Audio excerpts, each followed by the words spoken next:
Divert చేస్తున్నారు అనుకోవచ్చా? ఇక్కడ ఉన్న పథకాలు కావచ్చు, ఉచిత బస్సు కావచ్చు, ఇదన్నీ అడుగుతారని. మేము అమరావతిని డెవలప్ చేయాలి, కంపెనీస్ తీసుకురావాలి, ఇక్కడ మనం అందరికీ జాబ్స్ని క్రియేట్ చేయాలి అనే దాన్ని ఎక్కువగా పేరు పైకి తీసుకొస్తున్నారు. దానికి కూడా ఇచ్చారు కదండి. ఫ్లోర్ ఆఫ్ దోస్లో పైఎల్కేశవ్ గారు ప్రవేశపెట్టిన బడ్జెట్లోనే క్లియర్గా చెప్పారు. దగ్గర 40 లక్షల పైచిలుక ఉపాధి కల్పించిన వైఎస్ఆర్సీపీ గవర్నమెంట్ అని ఎకనాలజ్మెంట్ ఇచ్చుకున్నారు. గవర్నర్తో అబద్ధం చెప్పించిన 4 లక్షలు తెలుగులో ట్రాన్స్లేషన్, ఈనాడు పేపర్ కూడా వాళ్ళకి కరపత్రం కదా, దాంట్లో కూడా రాసేసాడు ఏకంగా. కనీసం ట్రాన్స్లేషన్ కూడా చేసుకుంటారు అదే. అంటే they have taken things as granted, we can dump anything and the people said అన్న దాంట్లో వాళ్ళు ఇష్టం వచ్చినట్టు చెలరేగిపోతున్నారు. దాని పర్యవసానం ఏమైంది? తీరా చూస్తే ఫ్లోర్ ఆఫ్ దోస్లో లోకేష్ గారి నాలుగు ఖర్చుకుని అచ్చు తప్పు, ట్రాన్స్లేషన్ తప్పు, నా వల్ల కాలేదు, ఇలా కాదు అలా. ఇప్పుడు అగ్రిగేట్ని మీరు చూసుకుంటే 4 లక్షల ఉద్యోగాలు కల్పిస్తానని చెప్పిన చంద్రబాబు నాయుడు గారు కదా, సంవత్సరానికి 20 లక్షలు అంటే 5 డివైడ్ బై 20 డివైడ్ బై 5 4 లక్షలు వస్తుంది. వాళ్ళు 40 లక్షల పేజీల కంటే అగ్రిగేట్ 8 లక్షలు ఎంప్లాయ్మెంట్ క్రియేట్ చేసి ఇచ్చారు. That is the visual wonder for YSRCP. ఎందుకంటే ప్రత్యక్షంగా పరోక్షంగా ఎట్లా ఉపాధి కల్పించం అన్న దగ్గర స్టాటిస్టిక్స్ ఆర్ వెరీ క్లియర్. 14 నుంచి 19 టెన్యూర్ కనుక మీరు రాజ్యంతో గమనించగలిగితే 38,674 మంది గవర్నమెంట్ పరంగా అంటే ఎక్స్చెక్కర్ నుంచి శాలరీస్ పే చేసే ఉద్యోగ కల్పన జరిగింది. రైట్. ఇప్పుడు మీరన్నట్టు ఇంతసేపు చెప్పినవన్నీ కూడా ప్రజలు గమనిస్తున్నారా లేదా అనేది పక్కన పెడితే, గతంలో అంటే చంద్రబాబు గారు ఉమ్మడి రాష్ట్రంగా ఉన్నప్పుడు హైదరాబాద్ని డెవలప్ చేసింది ఐటీ పరంగా. లోకేష్ గారు ఐటీ పరంగా ఐటీ మినిస్టర్గా ఉన్నప్పుడు నేను కంపెనీస్ తెచ్చాను, మైక్రోసాఫ్ట్ కానీ ఇలాంటి కంపెనీస్, దిగ్గజ కంపెనీలను నేను తెచ్చాను. మళ్ళీ 5 ఏళ్లలో గతంలో 5 ఏళ్లలో వచ్చి సర్వనాశనం చేశారు. మళ్ళీ ఇప్పుడు చంద్రబాబు గారు కానీ నేను కానీ ఉంటేనే బాగుపడుతుంది అనే పదాలు తెరపైకి పైకి ఎందుకు తెస్తున్నారు? వినివాడు వెర్రివాడు అయితే చెప్పేవాడు వేదాంతంలో శ్రామిత ఉంటుంది. అందుకే కదా ఓటు శాతం తక్కువ వచ్చింది, 11 మంది మాత్రమే పరిమితం అయ్యారని కూడా చెప్తున్నారు కదా. ఇవి గమనించే ప్రజలు ఓట్లు కదా. ఇప్పుడు చెప్దాం, మనకి 2 రీజనల్ పార్టీలు తెలుగుదేశం అండ్ వైఎస్ఆర్సీపీ. మీరు 2014, 19, 24 ఎలక్షన్స్ గమనిస్తే 24 ఎలక్షన్స్ అవుట్కమ్ మాట్లాడు. 23 స్థానాలకే పరిమితమైన తెలుగుదేశానికి 40% ఓటు బ్యాంక్ ఉంది, గమనించామమ్మా. అలాగే 11 స్థానాలకే పరిమితమైన వైఎస్ఆర్సీపీకి 40% ఓటు బ్యాంక్. అంటే 20% ఓటు బ్యాంక్ ఎప్పుడు డిసైడింగ్ ఫ్యాక్టర్. అంటే 10 మంది అంటే ఒక 10% ఓటు బ్యాంక్ ని ఇక్కడ టీడీపీ వాళ్ళు గమనించట్లేదు కదా సార్. ఎప్పుడు కూడా 11 అని మాత్రమే వాళ్ళు 23 అన్నారులే, ఎవరు అతీతం కాదు. దాంట్లో మీకు లాజిక్ చెప్తా. ఇక్కడ ఇందులో మీరు అర్థం చేసుకోవాల్సిన విషయం ఏంటంటే, పవన్ కళ్యాణ్ గారు అనే వ్యక్తి 2014లో పార్టీ పెట్టి ఆయన నిలబడపోయినా ఆయన ప్రభావంతో 2% ఓటు బ్యాంకును డిసైడ్ చేసాడు కూటమికి. అలాగే 19 నుంచి 24 మధ్యలో ఆయన నిలబడి సొంత పెత్తనం ఎలగబెడితే 5 నుంచి 6% ఓటు బ్యాంకుని డిసైడ్ చేసాడు. ఈ ఎలక్షన్ అంటే 19 నుంచి 24 ఓవరాల్గా స్టేట్ 175 నియోజకవర్గాల్లో ఎన్డీఏ కూటమికి వాళ్ళ దగ్గర 60% ఓటు ఇచ్చించడమ్మా 6.7%ని ఓటు బ్యాంకుని ప్రభావితం చేశాడు. వైఎస్ఆర్సీపీ చేసుకున్న ఒక సెల్ఫ్ గోల్ ఏంటంటే, the just under estimated the Congress. చాప కింద నీరులాగా కాంగ్రెస్ అనే పార్టీ వాళ్ళ లాజిక్ ఎట్లా వాడారంటే, నీకు నాకు కామన్ శత్రువుతో యుద్ధం చేద్దాం. నీకు నాకు కామన్ శత్రువుడు ఇక్కడ కనిపిస్తుంది జగన్మోహన్ రెడ్డి. ఎందుకు ఈ కూటమి బీజేపీ పరంగా లేకపోతే పవన్ కళ్యాణ్ పరంగా లేకపోతే తెలుగుదేశం పరంగా ఇలా ముగ్గురు మాకు జగన్మోహన్ రెడ్డిని గద్దె దించడమే టార్గెట్ అనుకున్నారు. వీళ్ళకి ఏమైంది, వేడి నీళ్ళకి సన్నీళ్ళు. ఇక్కడ పార్టీని విలీనం చేసి షర్మిలమ్మని అక్కడ నెత్తికి పెట్టారు. ఇక్కడ 3 పార్టీలు ఒకటయ్యాయి. వేణీళ్లకు చన్నీళ్ళు తోడైనట్టు ముగ్గురు ఒకటైతే ఇక్కడ మరి అన్నా చెల్లెలు ఒకటిగా ఉండకుండా విడిపోయారు కదా. దీని ఎందుకు జగన్మోహన్ రెడ్డి గమనించలేదు? అదే చెప్తాను. ఆయన ఉంటే తెలసారు ఎందుకని. ఇక్కడ చుట్టూ ఉన్న వాళ్ళు కూడా, అందులో అందరూ కాంగ్రెస్ నుంచి వచ్చి జాయిన్ అయిన వాళ్ళు కూడా వాళ్ళు బేసిక్ లాజిక్స్ యూజ్ చేయలేదు. ఉదాహరణకి బొత్స సత్యనారాయణ కానీ, పెద్దిరెడ్డి కానీ, గడికోట శ్రీకాంత్ రెడ్డి కానీ, Madakasira is practical example. Raghuveera Reddy గారి సామర్థ్యం వాళ్ళకి తెలీదా? నిజంగా షర్మిల ఆ రోజు 2 కోట్లు కనుక రఘువీరారెడ్డికి పంపించుంటే మడకశీర ఖచ్చితంగా కాంగ్రెస్ 370 కోట్లతో.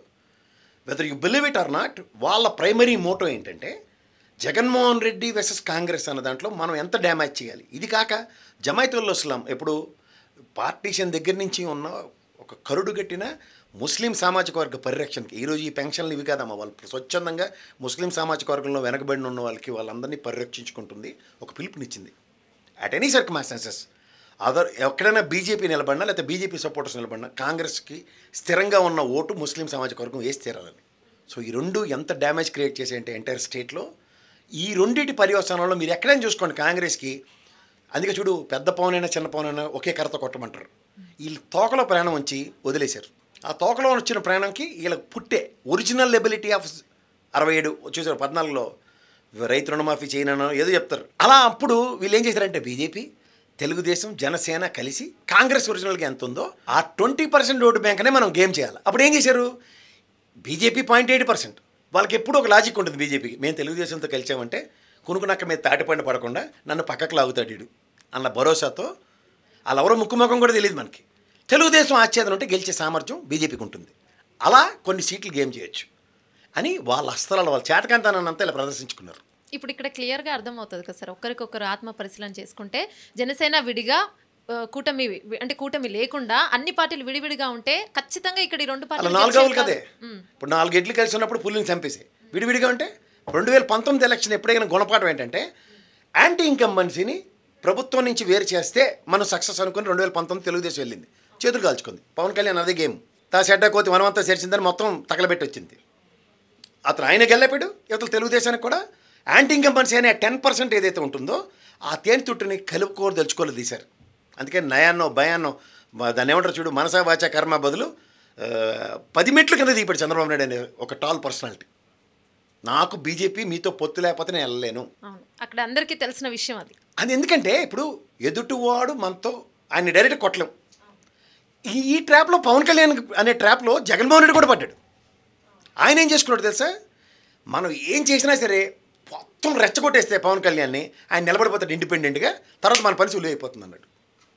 అది ఇంకా డ్యామేజ్ చేసింది. ఎందుకంటే యుద్ధంకి వెళ్తున్నాడు, నీ దగ్గర పాశుపశాస్త్రం ఉంటుంది, ఫస్టే తీసి దాన్ని కొడేసావు అనుకో, తర్వాత అవుతున్నాడు అదృష్టంగా వాడు సావలేదు, తప్పించుకున్నాడు అనుకో, నీ దగ్గర ఇంకా ఆయుధం లేదు, వాడి దగ్గర పాశుపశాస్త్రం ఉందని జీవితాంతం భయపడి సావాలి. ఇది జగన్మోహన్ రెడ్డికి జరిగిన డ్యామేజ్. ఏంటంటే వెన్ వీళ్ళు ముగ్గురు కలిస్తే స్ట్రాటజీలు ఏవి వాడలేదు అసలు ఈసారి. నో స్ట్రాటజీ, ఈ పనికి మాల స్ట్రాటజీయే. పోనీ అదేనా పనికొచ్చిన పని చేశాడు. ఈయన చేసిన పనులు ఏమైనా చెప్పాడు నియోజకవర్గాల్లో? ఒక్కటి ఈయన చేసిన పని చెప్పుకోలే వచ్చాడు కదా. ఈయన హాస్పిటల్ కట్టారు, ఇంటింటికి డాక్టర్ని పంపించారు, ఏం చేయలేదు అది చెప్పు. నాడు నేడు స్కూల్లో బొడ్డోడికి 15,000 వీళ్ళు సంపద సృష్టిస్తామని చెప్తున్నారు. ఏకంగా ఇంట్లో ఒక పిల్లాడికి సంపద ప్రభుత్వం తరఫున వస్తుందమ్మా. ఇప్పుడు నువ్వు ప్రభుత్వ స్కూల్లో బ్యాగ్ ఫ్రీ, నీకు అన్నం ఫ్రీ, షూ ఫ్రీ, పుస్తకాలు ఫ్రీ, వెళ్ళి చదువుకోవడానికి మాస్టర్ గారు నీకు ఫ్రీగా చదువు చెప్తారు. ఆడికి 15,000 దేనికి ఇస్తున్నావు?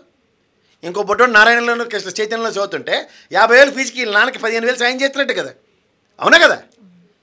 ఇట్లాంటి లాజిక్తో మార్కెట్లో డబ్బులు రొటేషన్ పెడితే వీళ్ళు దానికి చెప్పేది ఏంటి, అమ్మఒడి నానబుడ్డి. మరి ఇప్పుడు నానబుడ్డి తాగుతుంది, డాడీ నుంచి వస్తున్నాయి పైసలు. ఇది నువ్వు ఎప్పుడైతే ఈ లాజిక్ని చైన్ని బ్రేక్ చేస్తున్నావో ఇవన్నిటికీ ఎవరు చేయాలి? ప్రశాంత్ కిషోర్ గారి టీంలోంచి తన్ని తగిలేసిన ఆ బుర్ర తక్కువ ఎవడో చెప్పాలి. ఆడికి చెప్పకుండా ఆడికి ఇంగ్లీషు, వీడికి వెళ్ళి ఇంగ్లీష్ మాడితే ఇంగ్లీష్ అన్న వాళ్ళ సింబాల్ ఉంటుంది చూడు, అదే దరిద్రం వాళ్ళకి. నియోజకవర్గాలకు వెళ్ళి స్థానికంగా వాళ్ళకున్న ప్రాబ్లం ఏంటో నొన్నకలను చూడు, మంచి మాట చెప్పొద్దులే. కార్యకర్తలు వాళ్ళ ఆక్రందన వాళ్ళ బాధ ఏందో చెప్తున్న దగ్గర no this is not our cup of tea అంటే ఏంద్ర రెడ్డికి టీ తెచ్చామండరా అంటుండ ఒకడు.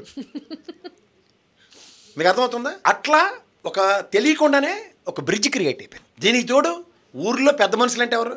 రెడ్లు లేకపోతే సోదరులు ఇలాంటి వాళ్ళు ఉంటారు, వాళ్ళ చుట్టే ఘనం ఉంటుంది. వీళ్ళు తక్కువ పర్సంటేజ్ అయినా సరే. రాయలసీమ అంతా రెడ్లు వెళ్తే లే వాలంటీర్తో చేయించుకోమంటాను నువ్వు నీ ఇంటికనే, నువ్వు పెద్ద రెడ్డి అయితే మాకేటి నీతో ఏం పని అవ్వట్లేదంటే ఎమ్మెల్యే ఏడు చేస్తాడు.